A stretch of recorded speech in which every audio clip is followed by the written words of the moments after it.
Oi, eu sou a Aninha, sejam bem-vindos de volta ao Chega de Ler. E hoje, continuando essa série que a gente está fazendo, vamos falar de mais uma adaptação cinematográfica meio polêmica, aparentemente, que é a adaptação de 2005 de Orgulho e Preconceito, da Jane Austen. A história todo mundo já sabe, mas caso você seja uma das poucas pessoas que ainda não conhece essa história, ela conta sobre a Elizabeth Bennet se apaixonando pelo Sr. Darcy, enquanto o Sr. Darcy está percebendo que ele também está se apaixonando, só que por uma pessoa numa classe social muito abaixo da dele. Muito, não sei, é abaixo da dele. Tecnicamente, eu acho esse filme muito bonito. A direção de foto, a direção de arte são muito bons. É tudo lindo, lindo de se ver.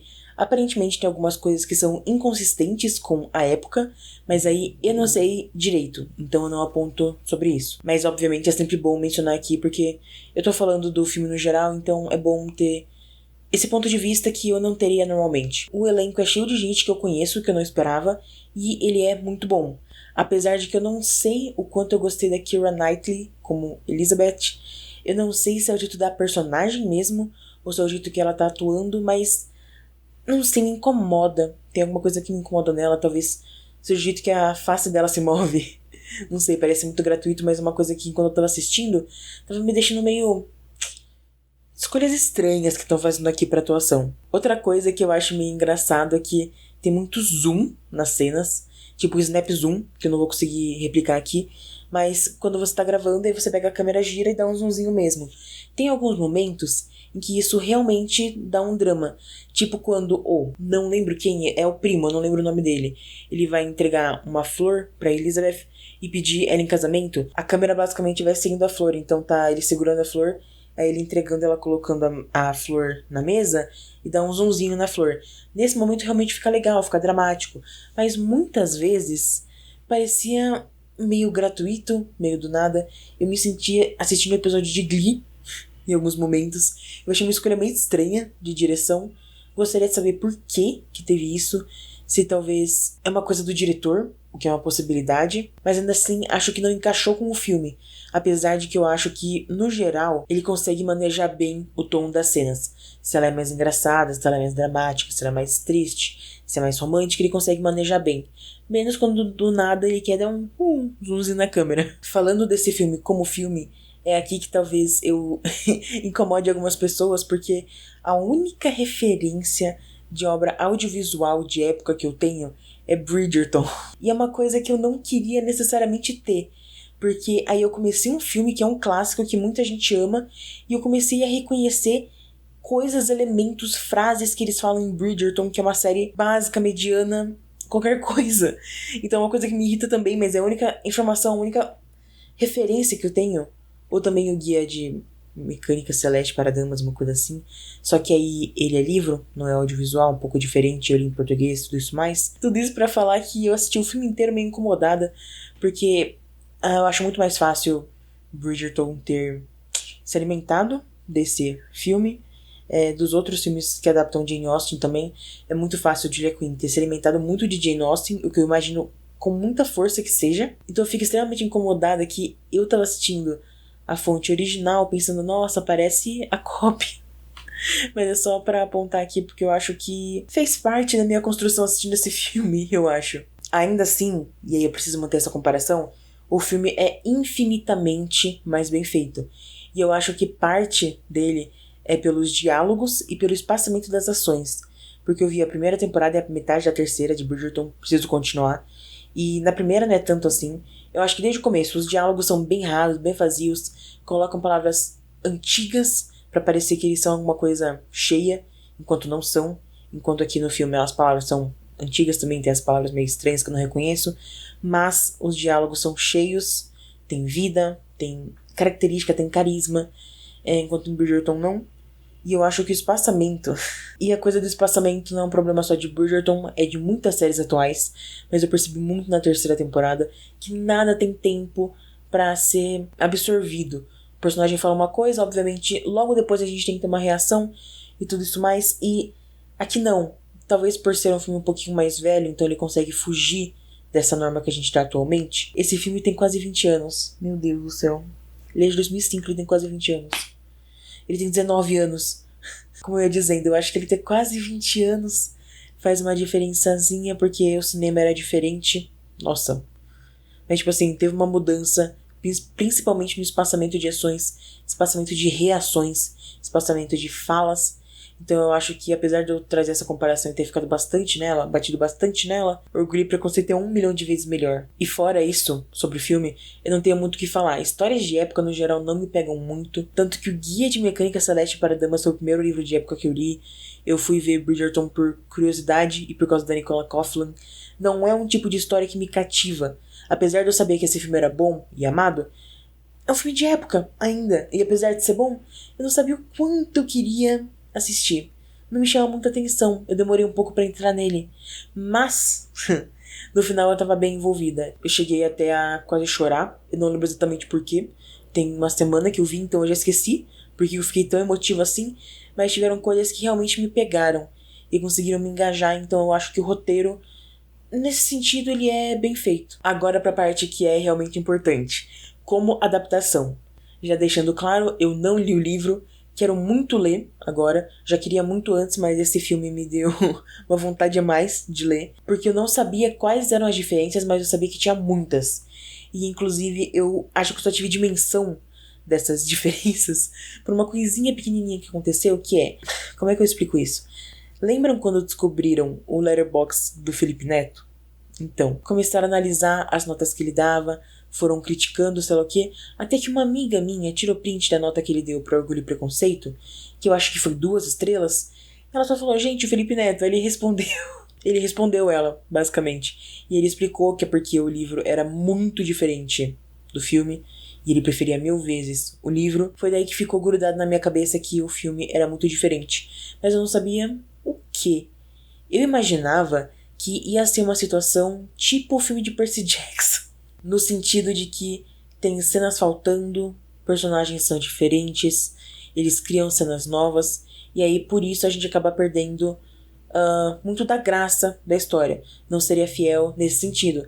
Mas eu descobri que é um pouquinho mais embaixo. O livro tem uma crítica muito forte sobre classe, mas o filme passa por cima disso.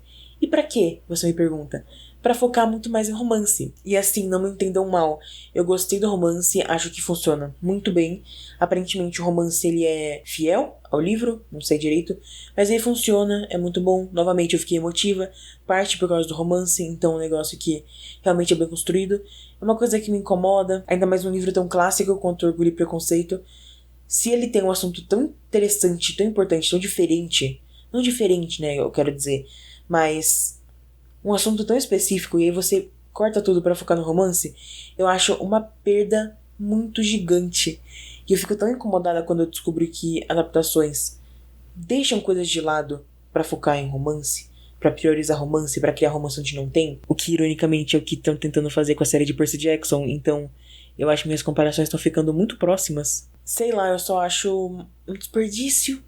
Eu fico triste, eu vi que a minissérie, que teve em 95, eu acho, aborda mais isso, ela é muito mais fiel. Ela tem 6 horas, porque é uma minissérie, não um filme, então isso balanceia. Aí, acho que eu vou assistir ela depois, porque eu acho a história muito mais interessante se ela não for só sobre romance, sabe? Eu acho que eu tenho na cabeça só Bridgerton. Eu tava pensando que as histórias da Jane Austen poderiam só ser sobre romance e coisas que saem disso. E aí, ok, tem o negócio do Sr. Darcy estar se apaixonando por uma mulher mais pobre que ele. Só que só fica nisso. E descobrir que no filme, no livro, tem uma discussão muito mais profunda, me deixou animada pra descobrir essa história de verdade. Mas enfim, outras coisas. No livro, o Sr. Bingley tem uma irmã. Eu achava que... eu achava que a moça lá era irmã dele. Eu acho que ela é prima. Eu tava meio avoada no começo do filme, desculpa.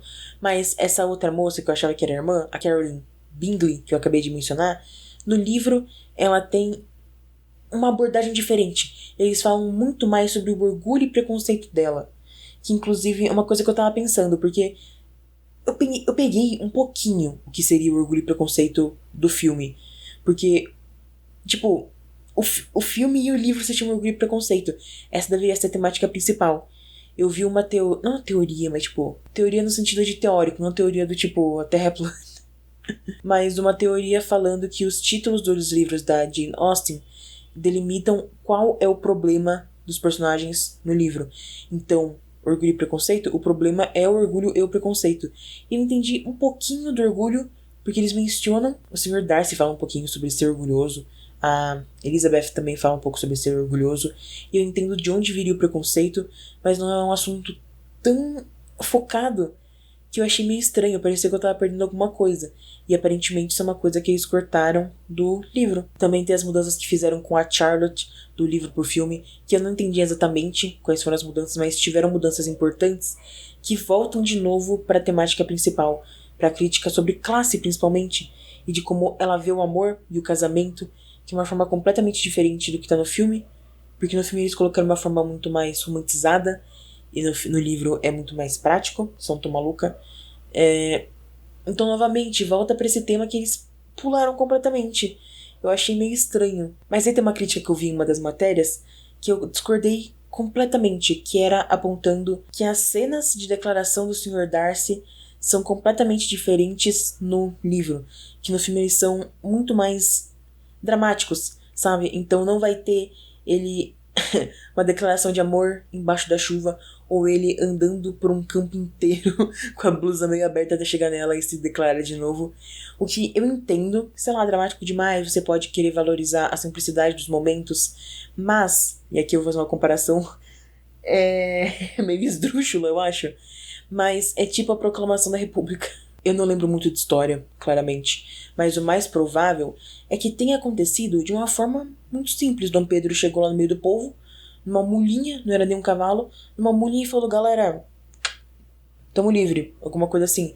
Só que aí a representação mais famosa que tem é aquela coisa gigantesca, grandiosa, em cima de um cavalo lindo e numa pose heróica, para demonstrar a grandiosidade que deveria ter esse momento. Toda essa comparação é só pra eu querer dizer que é normal no cinema eles quererem aumentar e deixar uma cena mais épica do que ela é. E, mano, falando sinceramente, é muito mais pelo lado do filme, como uma pessoa que só viu o filme, não viu o livro, e não sabe a suposta importância que tem essas declarações serem num momento mais simples, mais tranquilo. Falando nesse ponto de vista, eu acho lindo. Eu adoro a cena na chuva, dá um drama, eu gosto tanto. E a cena no pôr do sol, lá depois dele andar 40 quilômetros no campo, só pra chegar na Elizabeth, também fica linda, a cena é maravilhosa. Eu entendo do ponto de adaptação, mas como filme, eu acho que essas cenas são lindas, maravilhosas, e que faz todo sentido elas serem do jeito que elas foram. E sem brincadeira, esse já é quase o final do vídeo. Esse vídeo tá muito mais curto, eu não consigo falar muito de filmes realmente bons e que não tem muito o que reclamar, apesar de eu ter apontado umas reclamações. Então a gente vai ter que ficar com um vídeo mais curto mesmo.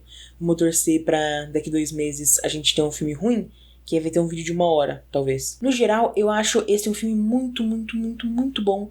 Tem alguns pontinhos que eu falei que me incomodaram, mas não foi quase nada perto do quanto ele é bem feito, bem pensado, bem executado, bem escrito, inclusive principalmente bem escrito. Eu acabei dando 4,5 estrelas pra ele.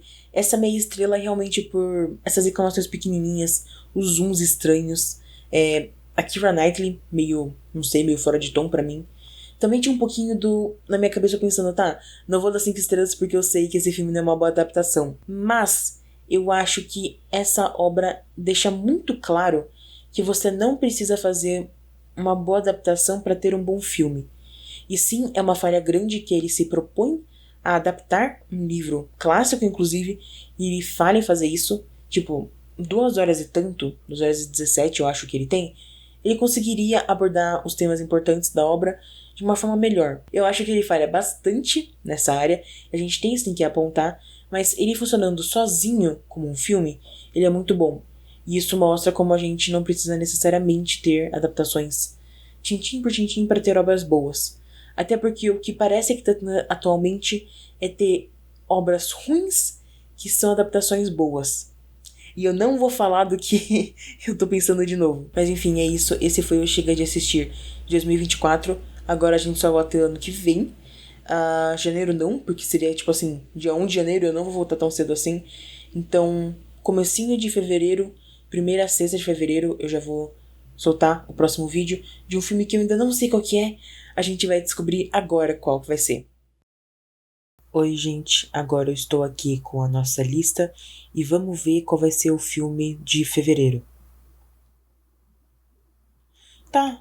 Ok, ok. Esse, na verdade, é um filme que eu queria muito ver. Acabei nunca vendo, não sei porquê. E é um livro que eu queria ler bastante também. Vou aproveitar que agora vai ser 2 meses em vez de um. Aproveitar para ler o livro também. Então eu vou trazer um vídeo realmente mais completinho. E é isso, antes de ir embora, só não se esqueçam do like, se inscrever, comentário, compartilhar com quem vocês acham que podem gostar desse vídeo. E até semana que vem, ou se você quiser ver o vídeo sobre esse filme, até ano que vem. E tchau!